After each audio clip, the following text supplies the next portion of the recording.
Oh, hi, everybody. I'm Rand Hoppe, and I'm here with the Jack Kirby Museum, and we are here to talk about Jack Kirby's favorite stories for Comic-Con at Home. And I've got some special guests with me. Let me bring them up on the screen, and why don't you guys introduce yourselves? Hi, this is Elana Levin. I am host of the Graphic Policy Radio Comics podcast, where comics and politics meet. I am a huge Kirby fan and the supporter of the Jack Kirby Museum, and I'm on Twitter as ELANA_Brooklyn.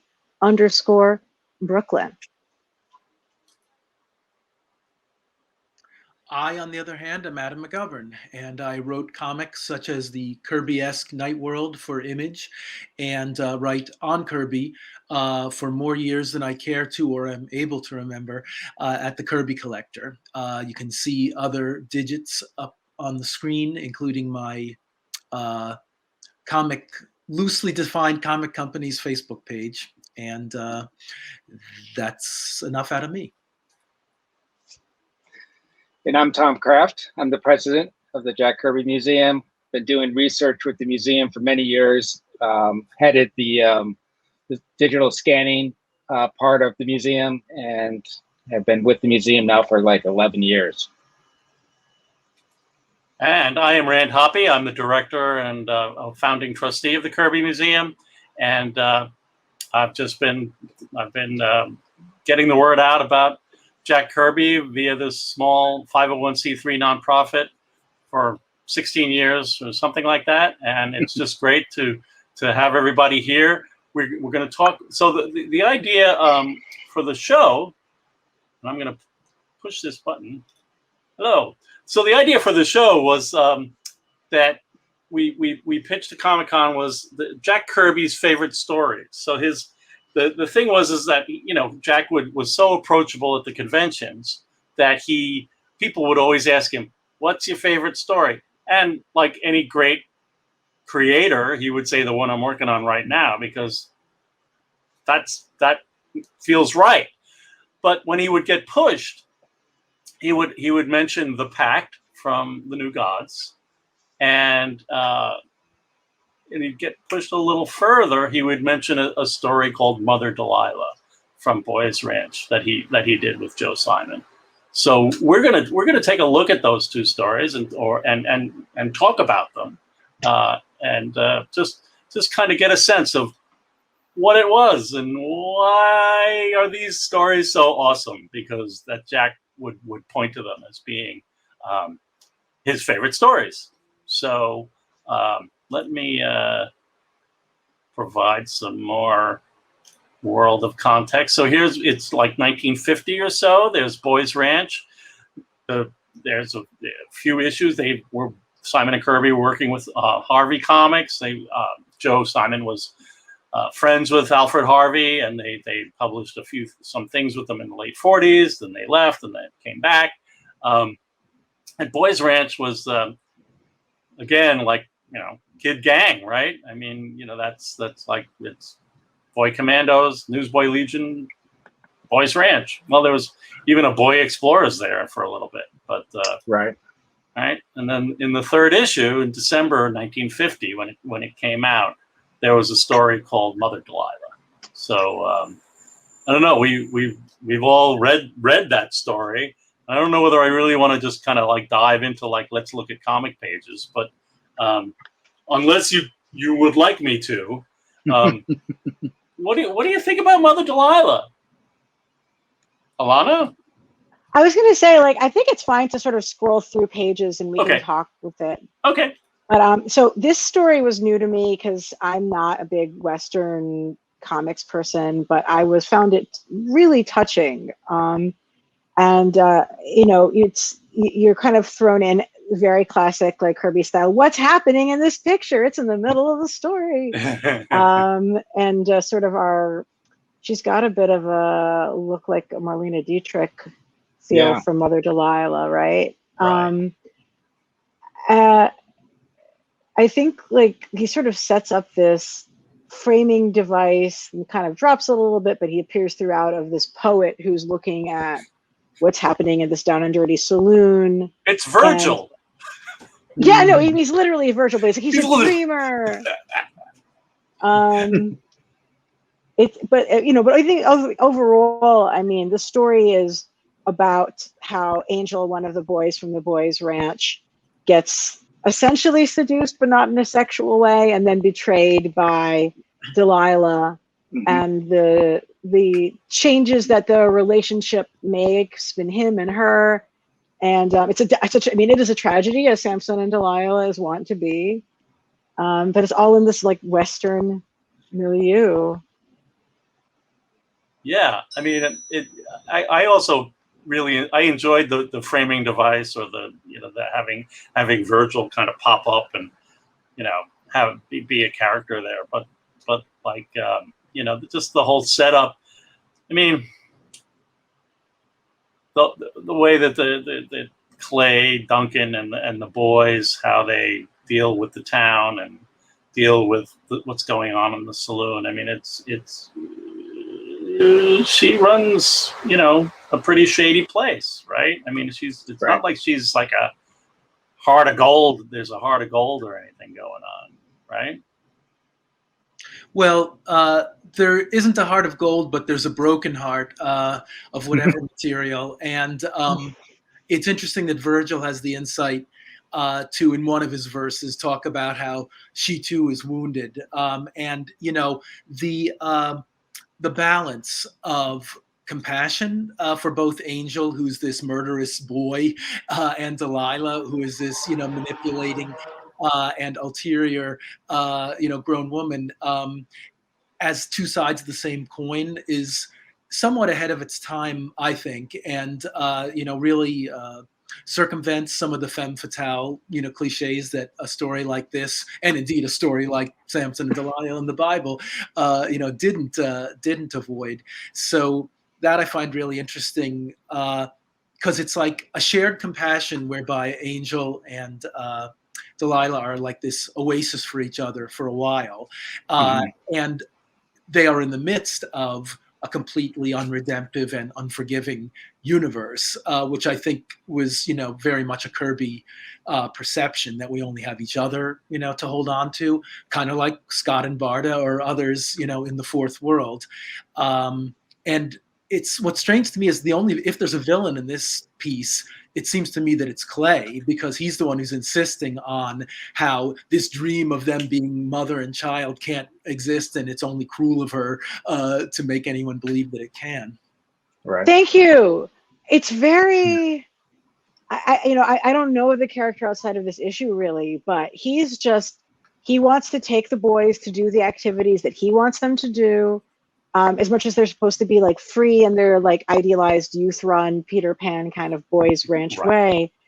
And I don't know why he's telling her, like, I guess it's maybe like he's internalized the idea of this is how the world works, and he's going to protect them from developing, like getting traumatized like he was. But it's actually really unfair, because I think that they could have had a nice familial relationship.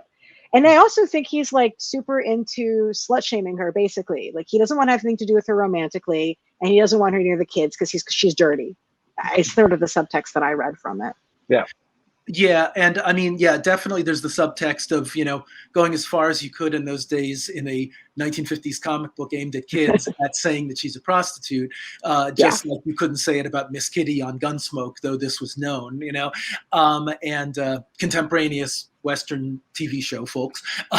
And the other subtext I had to wonder about is whether Clay is gay, because, when he says, this can't happen, not with you, I mean, he's talking mostly about how, yeah, she's a slut, so she can't be a mother, but he's also saying that there can't be a family unit, which she hopes for with him, I guess, it seems to me. So I do wonder, if they're either trying to say that or succeeding in saying it, whether they're trying to or not. Yeah, I mean, it's like there's like the sequence here on these 2 pages, which is where she kind of opens up to Clay, and it's like, I kind of like you, dude. Like, why don't you stick around? And he's just like, no, I have no time for you. And this panel on the upper right, People laughing behind her back. And that's it. Yes, it's like her. It's actually really looks great in the original art. The purple coloring. I mean, it's dramatic. The color is great. Yeah. Like Color the is color awesome. in this page. I mean, like with the blue and the yellow, and versus her Yeah. and the orange in the next one. Who's doing the colors on this? Do we know? I think these are the new. This is the new colors. I kind of flipped through past it, but these are new colors from 1992. So it might be Greg Theakson.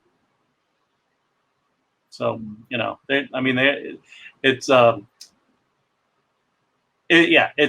just great. I mean, it really the dramatic element of like her being in charge, looking for reaching out, kind of getting soft towards Clay, and then him kind of just slapping her down, and then she's humiliated, giving her a cold shoulder, and just just kind of starts the whole sad tale in a way.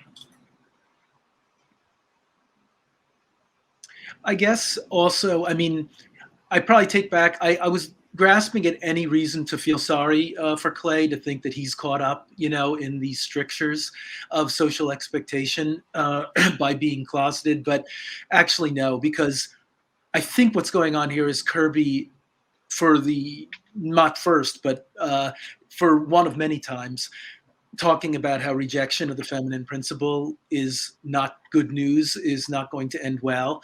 And so I think Clay just represents, hardened archetypal masculinity in like rejecting anything tender, in rejecting her motherly instincts. I mean, we see this in the Pact too, where Avia dies trying to tell Isaiah not to be violent, even though she is then killed by the guy that she's telling him not to be violent against.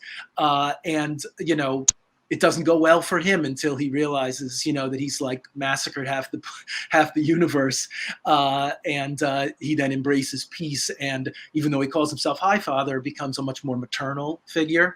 I'm getting ahead of us into the next story, but You are. But they connect so well like that. They do. That's really They do. wonderful. Yeah. I mean, I I wonder think the if the other fact that- sorry.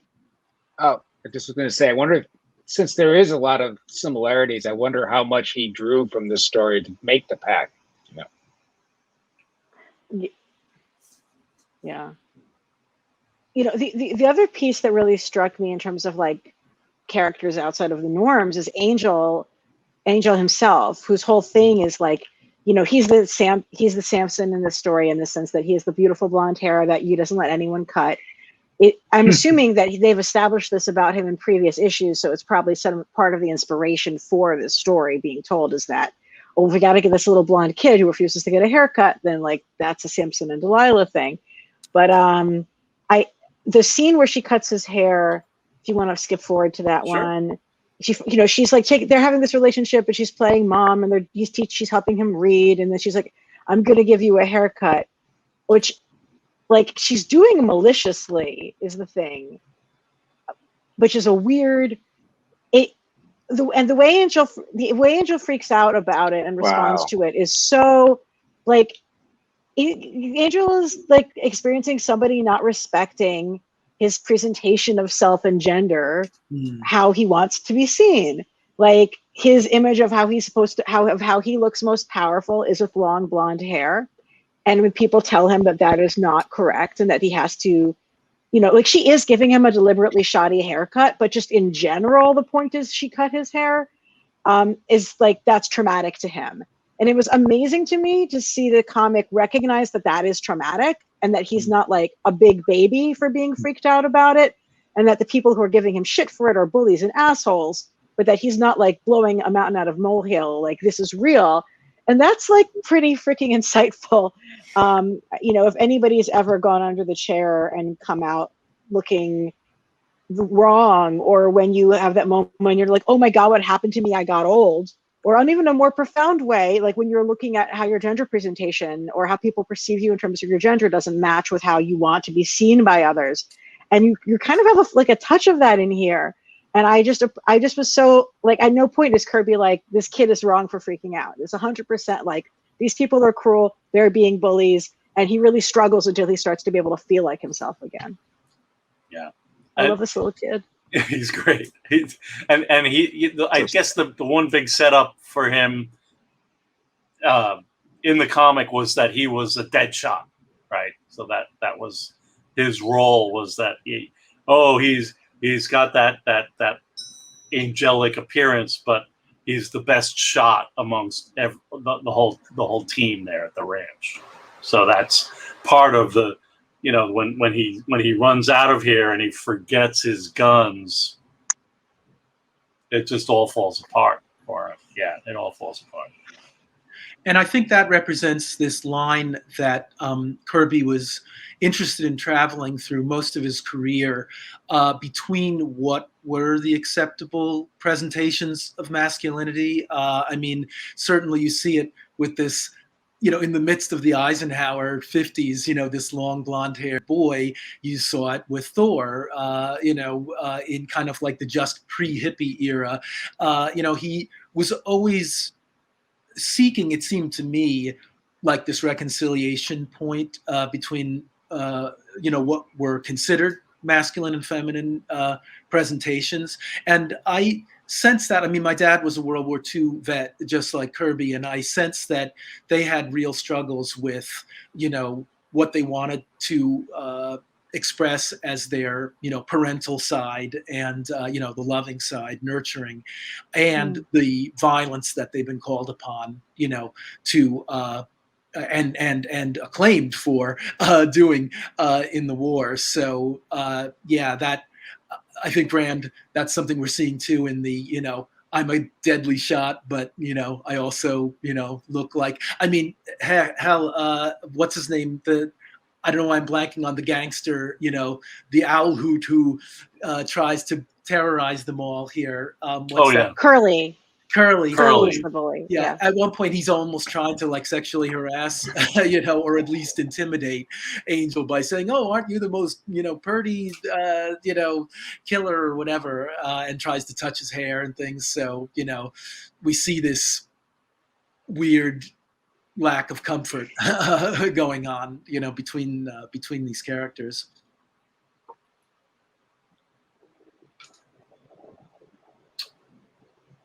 So then, I mean, we kind of end up where there's Curly just kind of decides to ambush everybody, right?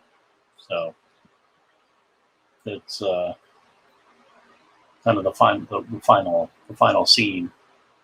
But we do see Angel is grabs some guns and gets kind of his his fantastic powers back. But then we end up at the saloon, and it doesn't end well.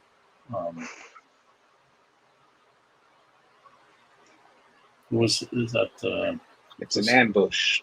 Yeah, they Curly and sets up an ambush, and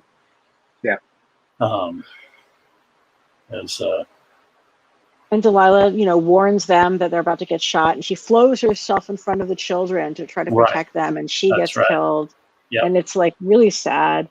Yeah. And I think it's interesting that Virgil, the poet / framing device, if you look out of the corner, you can see, he, even though he was a man of peace, a teetotaler who makes a big deal about that, when when children's lives are at stake, he draws out a gun and shoots the bullies too. Yeah. And it's sort of just a little offhand thing, and that is in the side of the picture rather than really a focus, which I think is a nice touch. It is. Yeah. And so that's really told completely in visuals. Yeah. So I don't know. That's Mother Delilah. It's kind of heartbreaking, and it's kind of taking the. I don't know. I feel like I want to say that, Simon and Kirby worked on so many romance comics, but then they brought some of the heartbreak of that into westerns and made it so, here's melodrama's melodrama. We can have it be, in the saloon in the Old West, or we can have it be in the suburbs of Roslyn, But they really had a masterful, so worked on so many stories that they ended up really, becoming masters of this kind of work. And it is really one of the. There's also this mastery of tragedy, because of course, looking at these particular pages, seeing, in the bottom right-hand corner of the left-hand page, Delilah, throwing herself in between the danger that Curly and his gang pose, and the Clay and the boys, it's even more of a echo of Avia, dying while Steppenwolf and Isaiah are battling. And overall, the story also puts me in mind of Himon, in Mr. Miracle 8, which I always thought of as basically a nightmare fairy tale, like a tragedy for kids. And so is this, and I'm not sure what genre to even call them, but in a way I consider this and that Mr. Miracle episode to be part of the same genre of, really no holds barred misery, with a redemptive insight, though certainly no respite for the characters. Right. All right. And this is also a story where, the grown men are acting like absolute like monsters and children. The children are having to take care of themselves, raise themselves to an extent. Like, I think what's his face? Our blonde protagonist hero man. Clay Duncan. Clay, thank you. Nice. It was like he does not avail himself that well here in the slightest. And and she's ultimately put to sacrifice herself. I mean, it's like a Western story that's centered on different characters than you would normally have in the genre. Right. And there's just way more dialogue than you would. If you're watching like a lot of Western movies, there's a lot more talking in this short comic than you have in like The Searchers. I'm like, right. It's a very different sort of Western. And I'd be curious to see like what happens next with these particular characters. I love that Dandy's got his Northern Union hat on. Thank you very much. Right. I'm so tired of seeing the traitorous flag people valorized in these stories. But it's interesting, just like I think that this is like a moment where you would hope to see character development coming out of it in the next issue. Right. I don't know. It's been so long, and it was I'm so laser focused on talking about the story. It's been a while. So yeah. They had I think there were five issues. 6 issues, and this is A, puts it right in the middle of the run, and B, the end of what people consider the most classic run. Like, Kirby had less to do with it and handed the art over to Mort Meskin for the other 3 issues and things like this. Right. So, I have to admit, I've read little of the rest, so I'm not sure how this is contextualized in forms of characterization. But Elana has made me think I gotta grab this book and learn. Yeah, I only find it. Yeah, I wanted to too. I mean, one other thought about the art, though, is that there's a number of moments and faces in this where you just really start to see the Kirby style settle into what his faces would start to look like in the sort of classic Silver Age work. Sure. But you still have other touches that are a little bit more of his older style. Like, it really is catching him in the middle of the development of his style. Yeah. It's that stringy live body that he used in the 40s and 50s before everybody got really bulky.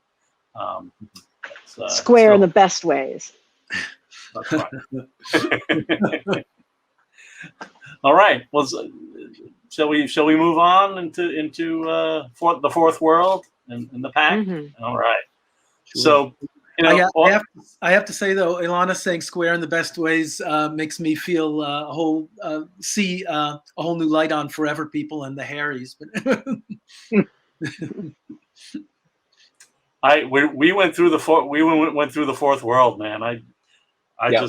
I really enjoyed those Aries. They I love them. Mm.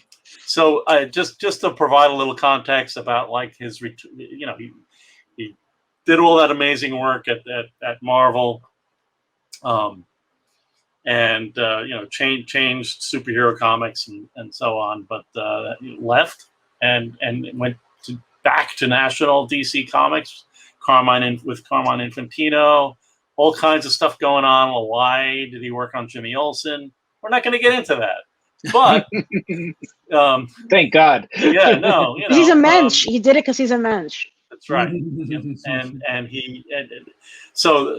But I just wanted to provide some context that like here's Jimmy Olsen, his first issue of Jimmy Olsen, August 1970, and just based on what I could fit on the screen, here's 9 months, 10 comics, right? Then April 71, 5 months, 10 comics, like lots and lots of comics. I'm always fascinated by looking at what his workload was and how many stories he told in such a short period of time. And if you were there and you were reading these things, and then oh look, it's even more. 17 months, 31 comics. It's a lot of stories. How many characters, though? So many Incredible characters, number of characters. concepts, ideas, Yeah. drama, fights, all kinds of stuff. But it took up until this point before you really got a sense of what's going on. Like what is this story that he's trying to tell? When he brought New Gods #7, and he even says, from time to time, this kind of segment will supplement the larger tapestry of the New Gods. The clouds open and the angels sing, and it's a great mythological, heartbreaking story. It's almost like reading the Bible, Well, I mean, in the beginning, God created the heaven and the earth. Yes. It separated light from darkness. I mean, but light and darkness is the two worlds.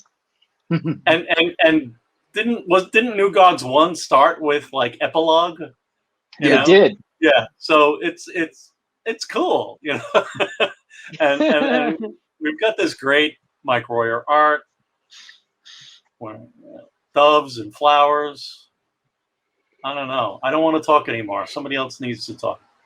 Well, I think you've hit upon something, Rand, with this first page, and that is, it does kind of cause me to pause and praise again just the typographic genius of Mike Royer. The way that you have this strange, eccentric but kind of like scratched on parchment font for the in the beginning, almost looking a bit like more like mid-century Judaic design, and also even touches like the way that the caption is an open border, of the page, which I don't know if Royer innovated that, but it certainly isn't common for the time, and it's the first time I remember seeing it.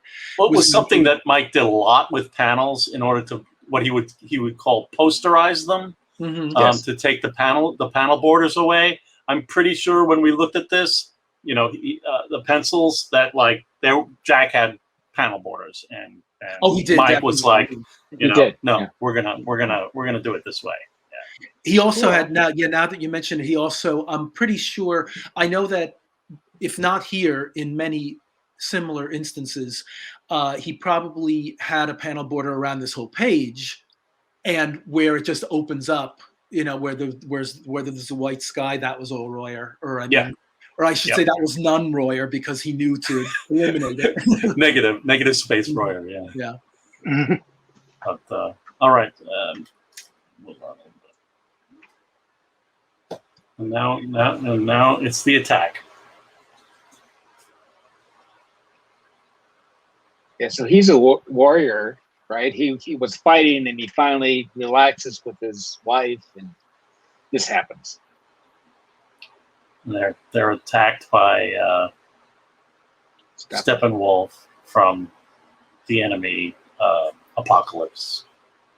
Oh, good. I was afraid you were going to say Steppenwolf from Zack Snyder's Justice League. No. Steppenwolf, the band. They were attacked Right. by the inventors of the word heavy metal. What I love about this piece is, I mean, one, calling him Isaiah is like to the prophet Isaiah. It's such an interesting and significant choice in naming him here, because he really is like the figure who establishes the new future of how the New God Society will be structured as we see it at the start of the comic. But I do also want to point out with like Avia, his wife, flying in to try to keep him from getting shot. Like, and yeah, like I love that what you brought up, Adam. In both cases, you know, where Delilah gets in between the bullets and the children, or in this case, she's trying to stop Steppenwolf. But it's like she's trying to stop the violence. So she's in the splash page, which I really love, where she's saying like, I've never heard you sing. It's not that she's saying like you shouldn't fight. She's saying like this can't be the only thing that we do. And you know, she's brave. She's totally ready to risk herself and she gets killed. You know. But I love the Steppenwolf's jaunty hat. It's just really one of the great jaunty hats. It is jaunty. And his little hunter's cloak, like you're just going to have him be a very dramatic hunter. Yep, that's right. Yep. And so we have Darkseid. Darkseid zaps him with the magic glove. I just love how this story is just like all the scheming of Darkseid and how he's orchestrated all these different factors in order to meet his objectives. And you know, it's a great story. And you know, we've seen him, we've seen him in Happy Land, right? At this point, I think those comics. Yeah, you're right. We know Darkseid. People.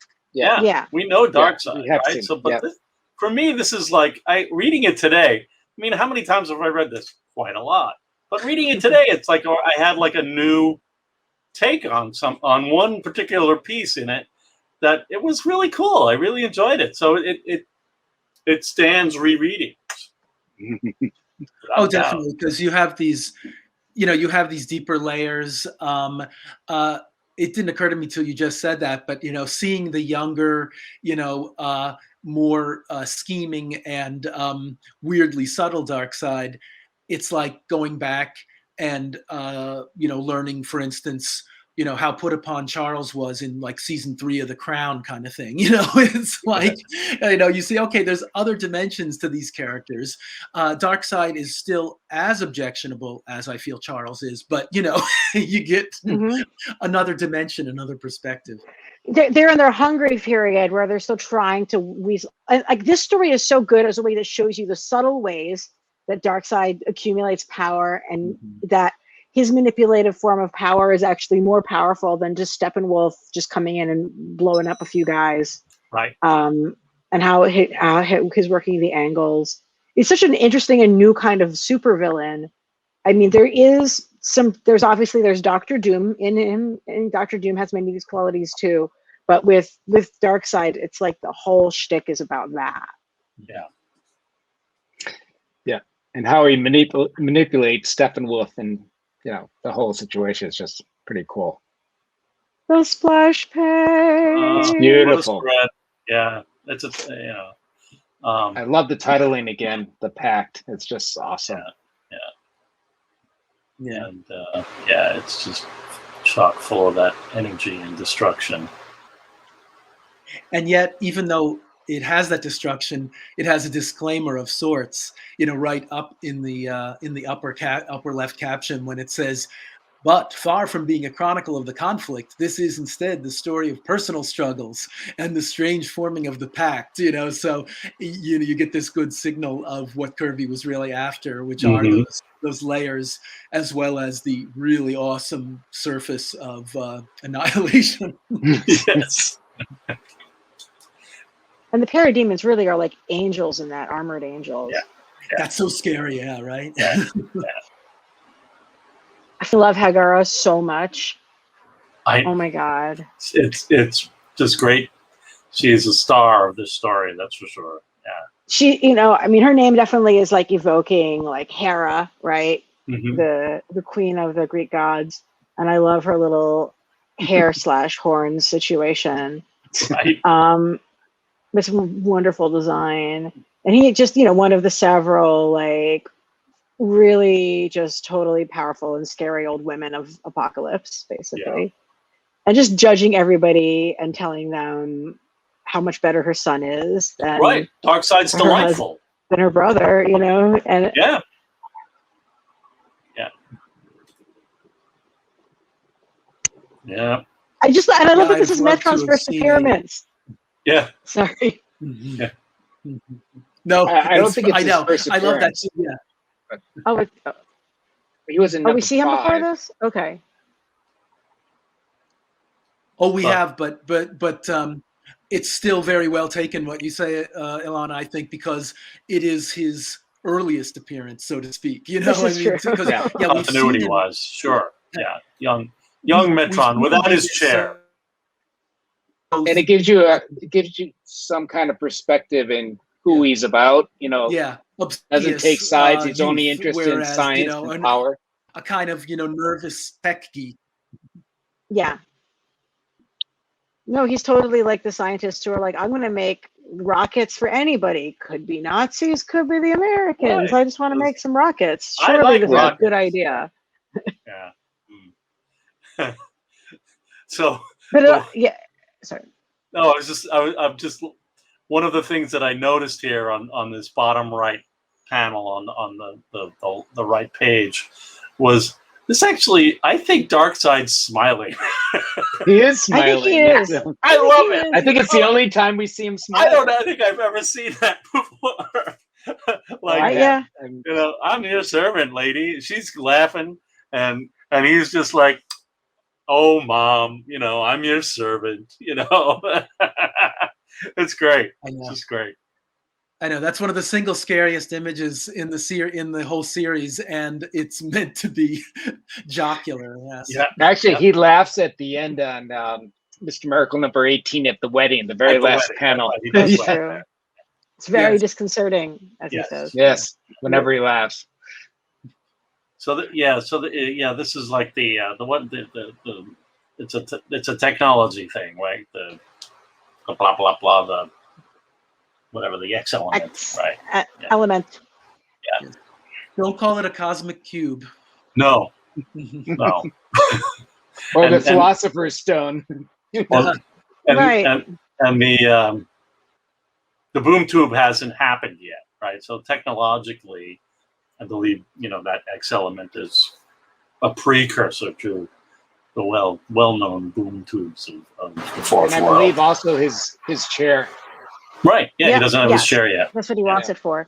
No, and I like that they're going to show you like this is the technology, and it actually was used and it was powerful in these ways, but this is what it cost to create it. Yeah. And also, there's an elegance to the boom tube, and it's literally more technophilic. It's a tube. It's like what the doctor would use, to diagnose something. Whereas this matter threshold, as they call it, is like this rip in reality, which is very good for conveying the brutality of this period of the new god's life. Yeah. And those the dragon tanks. What a design! Yeah. Amazing. Right. It's so awe-inspiring. It even makes me forget about the Trojan chicken or rabbit in Monty Python. That's right. This is a great splash. My God, all the technology with the arm. Yeah. I remember they animated that in that Superman, the Bruce Timm, Paul Dini Superman Apocalypse.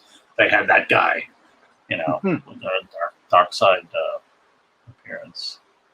Kind of fun to see. Yeah, and that image, it makes me reflect on how many novel iconographic types Kirby would come up with just with a flash of his pen. You know, I mean, this pose is, I've seen emulated time and again in comics since, just like, say, you know, the subterranean monster reaching for the Fantastic Four on the cover of their first issue. You know, he just did all these things that beg to be homaged, like, you know, Michelangelo's David or something. It's really remarkable. And, you know, you never see this guy again, whoever he is. Right. Yeah. It's just iconographic, right? I mean, it's just, but it's just, all Isaiah the Inheritor masked for his masked return. That's right. And that's right. Steppenwolf thought he killed him. Yep. Or Darkseid gave him the mitten of death. Right? No, but it was all orchestrated, planned out. Orchestrated. That's right. Yep. He didn't mean to kill Steppenwolf. Well, if he wanted him to be, you know, alive, or I mean Isaac, he didn't kill Isaac. Right. Because he wanted to get as a part of the war built up. Yeah. Yes. Yeah. So I mean, this whole thing is about the strategy that Darkseid uses to create, you know, a hot war and then a cold war with the hope of returning to a hot war again. Like, I think the story is just really preoccupied with the question of, when does a hot war become a cold war? When does a cold war become a hot war? And like, what is more dangerous? And the thing that I came out of it with was that the hot war is Steppenwolf's war, not Darkseid's war. And the whole thing was the way to, if Steppenwolf was going to stay, and he'd, you know, it'd be like, you know, everything would just explode and everybody'd be dead. But then Darkseid was like, no, there's something else. You know, I want to control everybody's free will or whatever. But, you know, it's not the level of death and destruction. And the Cold War, using that to control people's free will, is like such a straightforward metaphor for the actual world and times they were living in. That's right. Like Nixon. Yeah. And it's such an amazing setup here. It's and I love this profile of, sorry. No, I was just saying, it's like okay, you know, let's like put the war machine in the fields across Europe, and, you know, have, you know, all those people go through the meat grinder, and then we have the Cold War. I mean, like, as you described, you know, like it was like détente and mutually assured destruction and all that shenanigans, right? Where, like, it's just interesting. Sorry. And I just love that the Metron looking at, like, Metron looking 3/4 view over here. Yeah. Beautiful inking on his face there too. Yeah. And I think, you know, the coldness of Darkseid's war and his form of strategy in a few pages beyond is, you know, is so like icily and creepily expressed just by Hegra's off-camera death. You know, the way that he just makes passing reference as if it was almost nothing about, oh, she has unfortunately been claimed by this war. You know, you really wonder what, you know, what really happened. Yeah. Good point. And I love Isaiah's crisis of self. Sorry. Yeah. No. Yeah. This is like straight from the Torah. Like, this is, you know, there's a number of instances that we have of people going into the desert and having this crisis of, who am I? What role am I supposed to take? And calling out to God and having a vision and having a moment of transformation, coming from a warrior to a man of peace. And this is all just like straight. I mean, the Pact is just like full Moses. It's just kind of backwards, because you have him going and talking to the burning bush in the beginning of the story to get the message from him. But you know, he's and I'm glad, because we were all asking from the beginning of the series, why is he Isaiah the Inheritor? Like, what is the inheritor of? And I think in the story we're like, well, I guess he's like the inheritor of being in charge of things. I guess would be the best guess one would have. Like, he's the inheritor of the role of leader, but he's asking, like, what is it that he actually wants to have? And I love him ripping off his shirt and having his staff and straight up being hardcore Moses. I mean, like, that's the most hardcore Moses panel until the next page, flip over, where he's like going to have a conversation with the burning bush, aka the source. And I think it's important. I don't want to make the assumption that people understand Jews don't draw God. Like, that's not a thing. I mean, we can draw Zeus in a picture of, like, Zeus or whatever, but like we don't draw like God. So like what do you have is you have the word, you have an image of something that might not actually be able to be looked at. So the source is this amazing solution to like, these might be the new gods, but they're God in the way that like Zeus or whatever is. They're not like actually God. And like the source is him having this moment of contact with like actual God, if that makes sense. At least that's how I interpret it. And that's why it's a wall. That's why it has writing on it. And it's the source of life. And additionally, when you have the hand writing the word the source, the pointer device, and I'm forgetting what it's called, and all my rabbis are going to be like, what's wrong with you? But you're not allowed to touch the Torah when you're actually reading from the Torah. You have a pointer that has a hand pointer, a little hand-shaped pointer that you use to touch it when you're reading along. This is not like a book you read at home, but when you're reading the Torah at the Beemot synagogue. So there's just like tons of Jewish stuff happening in this. And then that's not even before you switch babies. Switching babies is hell of Moses too. Sorry. Anyway, having a lot of feelings. But I love the fact that the hand is writing and that it is the unifriend as well. I mean, it's really like, if you want to be like hard-hearted, you can mock that. But like, I think that's really great. Does he ever explain what the friend is other than here? I don't think I ever see that again. No. It's really like the Unimind in the Eternals. Like I think that he's like the Uni da. Yeah. But, and then we're back to the plot. I just wanted to mention one thing in the page before. Sure. When Isaiah is just like troubled, his eyes turn white if you go back one spread. Sure. And Jack always used that, like the second panel, to show somebody dead inside or somebody dead. It's just interesting that he chose, like, you could tell that his language is like he's dead, and then he puts his hands over his eyes, and then he knows what he needs to do. That's awesome. Very cool. So I guess that means if Jack was drawing Batman, Batman is dead inside. Yes. Right? Oh, right. Now we're introduced to Darkseid's wife, or his baby mama. Tigra. It's great. Tiger. Yeah. Is she the Tiger Force in the heart of all things? It just never occurred to me, though. I do, whenever I read this scene, I wonder, why does he imprison her and not just kill her? So maybe she is another side of his coin. He's the Tiger Force and she's the Tigra Force, because he does seem to have a certain fixation with not removing the people who could be his undoing, including the forever people. I've always found it notable. I've always found it notable that of the four titles, the one where Darkseid has by far the most screen time is Forever People. Yes. And he has these direct confrontations with them where he's trying to like figure them out and like open up what their secrets are, which I always kind of liken to that bizarre real life incident where like one night, like after midnight, Nixon went down to the Lincoln Memorial to like, oh my God, a bunch of peace protesters, like, what was this about? And Yeah.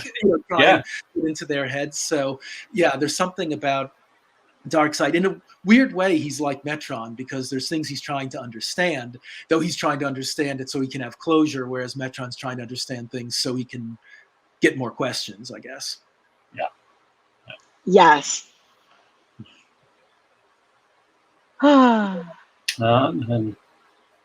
the baby. And in case anybody doesn't know, this is where they trade children. Yes. It's the baby swap or child swap. Yeah.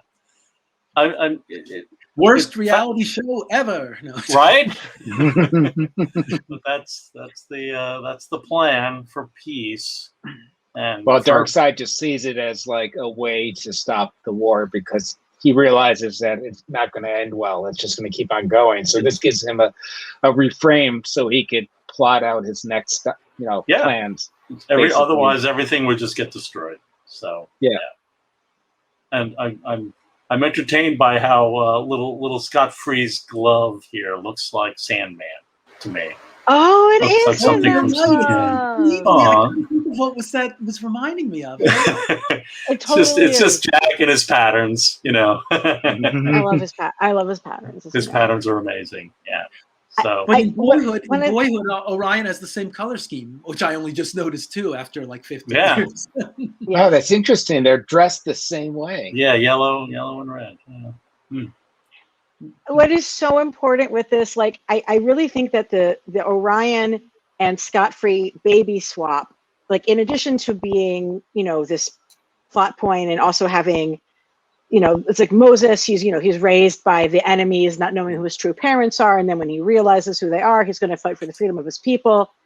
Scott and Orion. But what's also just, I think it's one of the most important things about the Pact is that you have this, and this is just generally about this is about the fourth world in general. You have this child of these wonderful, enlightened beings sent to be raised by these tyrants and these abusers, and you have the child of these monsters being sent to be risen by an enlightened person, enlightened space. And Jack is asking, is good or evil, is that inborn? Is it genetic? Is it nurture? Is it nature? And Jack's answer is, good people can come from either place. And that if you're someone who's coming from trauma, the way, you know, it'll shape you in one way. And if you're someone who maybe has some genetics, the way Orion does, it might be a struggle for you in other ways, but you can still fight to be a good person. Right. And that is one of the reasons why I hate whenever anybody makes Orion an evil dictator or tyrant, is because that's kind of like saying that good or evil is completely inborn, Right. and that you're born bad, and if your parents are evil, you're going to be evil, which is like eugenics and terrible, like a terrible thing to say. Right. And what I think is great with here is like Orion is still a moody asshole, but he's a moody asshole for the good guys who's trying to do what's right. He struggles to try to keep his temper in check. So it's sort of like acknowledging that like the genetic inheritance, you might have inherited your parents' mental illness, but that doesn't mean you're evil. Like, and so that's one of the reasons why Orion is so important to me. Yeah. And I love that our first panels we have of him, you know, he's this like very angry little kid who's not just like, can you go to the next one? Sure. I'm sorry. He's like ready to stab, and he's like, everyone hates me. So it's not that he's like inherently violent. It's that he thinks everyone hates him. He's constantly abandoned. He's constantly not told what's happening in his life. And like, this is just pure, like accurate depiction of child abandonment and trauma. Mm-hmm. And Highfather reaches out his hand to say, like, it's not saying, call me dad. He's like, I could be this for you if you choose this. And this whole sequence is so powerful.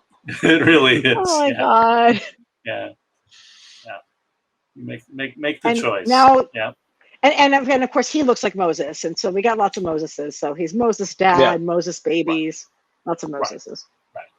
Right.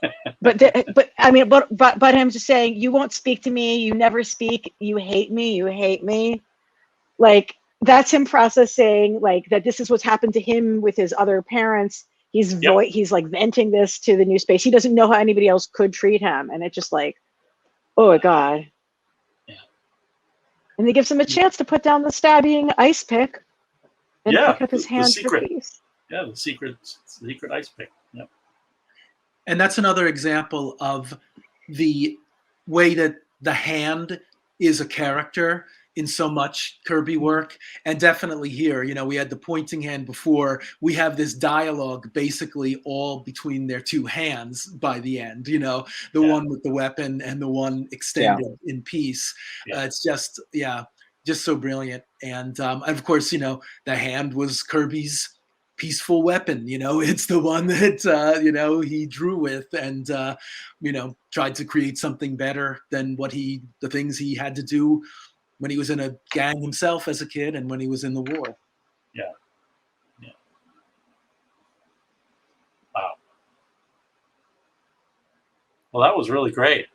I don't know what else to say. But it's just the best comic. Yeah, it's a great comic. It sure is. Yep. Amazing mythologically, and it really struck me how by the Reagan era, I'm not sure how early this idea was, but it really started to gain steam. There was whole groups who were positing that the Soviet Union and America should swap some children to like live in each other's embassies or something, Oh wow. as a way to, stop either side from, having it not end the ultimate unwell. I don't think that ever happened, but I thought back to the Pact and thought, wow, it's not as terrible circumstances. These were supposed to be kids who would, start to appreciate the quote enemy culture of each other's, of each other's people. But that was one of the big projects of the State Department, has always been the organized overseas student exchanges. And I don't think they've ever been like, this is so y'all don't kill each other, but it definitely that's part of their vision of how to impact the U.S. relationships with other countries without war. Right. Yeah, it's just get point. to know each other, get to actually know each other. And I love what you said, Elana, about how these characters could go either way, and it's not written by a big hand on a blank slate. It can be rewritten by how people treat each other. Yeah. It also reminds me of Big Barda, her struggles, because she was born under Darkseid and had to adjust to that. And sometimes everything she knows about she has it the hardest because she has no role models or parental, infantile influence or anything to push her towards fighting for freedom and justice, etc. Right. Yeah, that she was always the most powerful symbol of that for me, because it's not like Orion, who has this quote dual nature, and one the right side might win out. It's not like Forager, who is implied we're supposed to root for because he's not really a bug. He just accidentally ended up in their midst. But yeah, Barda has to rely just on her own strength of character, and one of many reasons she's one of my all-time favorites. Mine too. Oh man, awesome. I also have Orion, but he's pretty small back there. Yeah. Yeah. Well, I don't know. There's Jack's two favorite stories. I think it makes a lot of sense that those were his two favorite stories.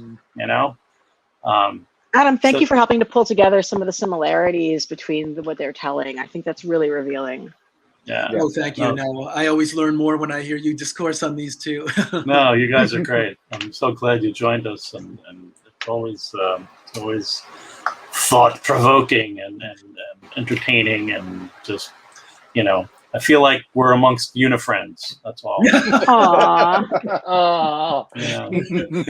So I'm gonna do a little wrap it up moment here. But thanks again, and just sit tight, and maybe we'll say a final farewell after I just kind of say hey folks, become a member of the Jack Kirby Museum. Your ongoing support helps us pay the bills. Visit jackkirbymuseum.org. We are a small 501c3 nonprofit, and your support really helps. We have bills, right, Tom? Many bills. Yes, and we welcome your support. We can become a member, help us out. We have a gift shop. We are selling things. We have amazing posters, T-shirts. We have a nice pin. You should see this Captain Victory poster we were able to do. It's really, really cool. Ooh, I haven't seen that yet. No, it's really good. So check out our gift shop.